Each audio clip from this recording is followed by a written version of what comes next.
All Assam Manipuri Students Union Aamsu gi Nimfu Tare Shuba Mapok Kumon Thouram Ngarang Silchar gi Gandhi Bhawan Da Pangthokkre. Thouram aduda Mahairoi Loop asigi Central Committee gi President Ngasepam Sanahalna Mifam Mapu Founder Finance Secretary Asangbam Birena Chief Guest Founder General Secretary Kangabam Santi Kumar Founder Executive Member Khaidem Bimalendu Founder Executive Member Sarojini Sharma Manipuri Sahitya Parishad Assam gi President Dr.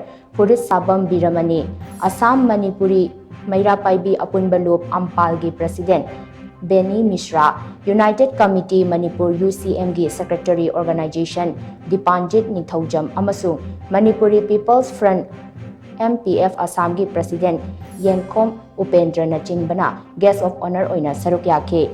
Thouram aduda athoiba mithungnen kayana Mahairoi Loop asigi history achievements sing amadi loop asina laugadaba thodang singi matangda wafam kaya thamke.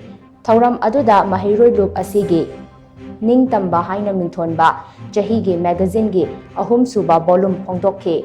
Thouram aduda Nehru College Pailapul gi Mahairoi Shingna Khamba Thoibi Jagoi Assam University Silchar gi Mahairoi Shingna Maibi Jagoi amadi Eastern Sonai Thangta Association gi Martial Artist Singna Thangta gi Thouram Sing Utkhe.